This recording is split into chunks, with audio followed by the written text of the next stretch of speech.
2019 నువ్వు గద్దె ఎక్కిన సంవత్సరం. ఈరోజు 2025, ఈరోజు దాకా దిక్కు దొరకట్లేదు ఈ కేసుకి. ఎందుకు అవినాష్ రెడ్డిని కాపాడుతున్నావు జగన్? ఎందుకు నువ్వు భారతిరెడ్డి పిఎస్ని తీసుకెళ్లి కస్టోడియల్ ఇన్వెస్టిగేషన్కి ముందు హెల్ప్ చేయలేదు? స్టేట్ ఇన్వెస్టిగేషన్ ఎందుకు ఫాస్ట్గా వెళ్ళలేదు?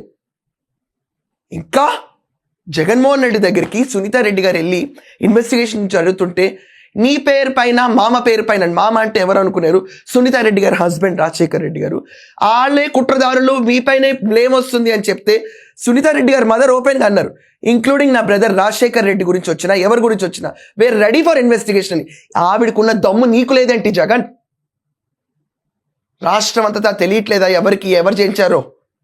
పేర్లు బయటకు రాక నోరు మూసు కూర్చుంటున్నారు కానీ లిక్కర్ కుంభకోణంలో అంతిమ లబ్ధిదారుడని చాలా శృతిమెత్తగా మాట్లాడుతున్నారు ప్రతి ఒక్కళ్ళు. వివేక హత్య కేసులో ఇంత స్క్రిప్ట్, ఇంత ప్రాపర్ రైటింగ్, ఇంత న్యూస్ ఆర్టికల్ ఇవన్నీ పెట్టుకుని గెలిచి నువ్వు చిన్న న్యాయం కూడా చేయలేవా? ఏమంత గొప్ప అడుగుతాను, ఏమంత గొప్ప? చిన్న ఆయన కంటే ఎక్కువ అయిపోయిందా నీకు ఈరోజు రాష్ట్రంలో? చిన్న ఆయన పేరు వాడుకుని పైకి వచ్చినాడు కాదా నువ్వు? మీ నాన్న పేరు, మీ చిన్నాయన పేరు తీసేస్తే నువ్వేంటి జగన్? వాళ్ళిద్దరూ లేకపోయేసరికి పులివెందులో నీ పరిస్థితి ఏంటో అర్థం అవట్లేదు అప్పుడు.